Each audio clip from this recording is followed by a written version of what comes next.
छोटे बच्चों को घर के लोग अक्सर सुबह की धूप में लेकर बैठते हैं। क्या आपको पता है ऐसा करने से बच्चों की हड्डियां मजबूत होती हैं? मगर कैसे? जवाब जानने के लिए आइए बात करते हैं विटामिन्स की।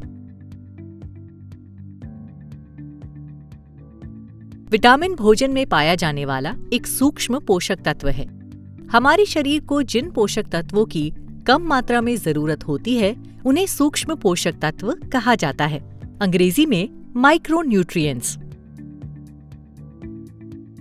हमें भले ही इनकी कम मात्रा में जरूरत हो, लेकिन सूक्ष्म पोषक तत्वों के अभाव से कई सारे रोग भी हो सकते हैं। विटामिन के अलग अलग प्रकार होते हैं। उनमें से कुछ विटामिन्स वसा में घुलनशील होते हैं तो कुछ जल में घुलनशील होते हैं। विटामिन ए, डी, ई, के वसा घुलनशील विटामिन्स हैं। आइए इनके कार्य और स्रोत देखते हैं। विटामिन ए कार्य: आंखों के लिए बहुत फायदेमंद, वृद्धि और विकास में मदद, संक्रमण से बचाव। स्रोत: सब्जियां जैसे पालक, गाजर, टमाटर, आम जैसे फल, अंडे की जर्दी, गाय का घी और दूध। विटामिन ए की कमी से रतौंधी या नाइट ब्लाइंडनेस हो सकती है, मतलब रात में देख न पाना। इसके लक्षण हैं आंखों में सूखापन, आंख के सफेद हिस्से में धुंधलापन और रात के समय देखने में कठिनाई। ये बीमारी बच्चों में अधिक देखी जाती है। विटामिन डी ये हमारे दांतों और हड्डियों को मजबूत बनाने में मदद करता है। सूर्य की किरणों से हमारी त्वचा के नीचे विटामिन डी का निर्माण होता है, इसीलिए बच्चों को अक्सर सुबह की धूप में बिठाते हैं। घी, मक्खन, पनीर जैसे पदार्थ भी विटामिन डी का स्रोत हैं। सूर्य के प्रकाश की कमी और विटामिन डी युक्त खाद्य पदार्थों के अभाव से हड्डियों में कमजोरी तथा रिकेट्स नाम का रोग हो सकता है। रिकेट्स ज्यादातर बच्चों में होता है। इसमें हड्डियां कमजोर और लचीली होने लगती हैं।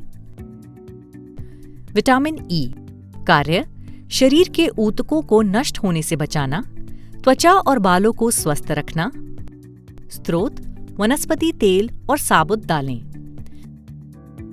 विटामिन के कार्य: रक्त के थक्के जमने में मदद करना, छोटी मोटी चोट से हुए रक्तस्राव को रोकना। स्रोत: हरी पत्तेदार सब्जियां, अंडे, दूध, फूल गोभी और फल। विटामिन के की कमी से खून का थक्का नहीं जमता, जिससे चोट लगने पर अधिक रक्तस्राव होता है। नवजात शिशुओं में विटामिन के की कमी के कारण रक्तस्राव हो सकता है, जो जीवन के पहले कुछ हफ्तों में देखा जाता है। इसके अलावा घाव भरने में समय लगता है और रक्तस्राव की संभावना बढ़ जाती है। अब देखते हैं जल घुलनशील vitamins. Vitamin B complex vitamins का एक समृद्ध समूह है। ये शरीर के विभिन्न कार्यों को सही तरीके से संचालित करने में महत्वपूर्ण भूमिका निभाते हैं।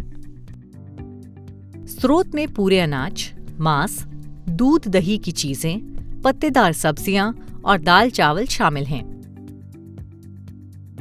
मुंह का पकना, छाले पड़ना, जीभ का लाल होना या मुंह के किनारे कटना, ये विटामिन बी कॉम्प्लेक्स की कमी के सामान्य लक्षण हैं।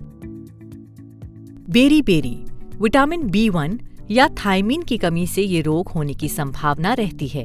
इसमें दस्त, पेचिश, भूख न लगना और भोजन पचाने में मुश्किल इत्यादि लक्षण दिखते हैं।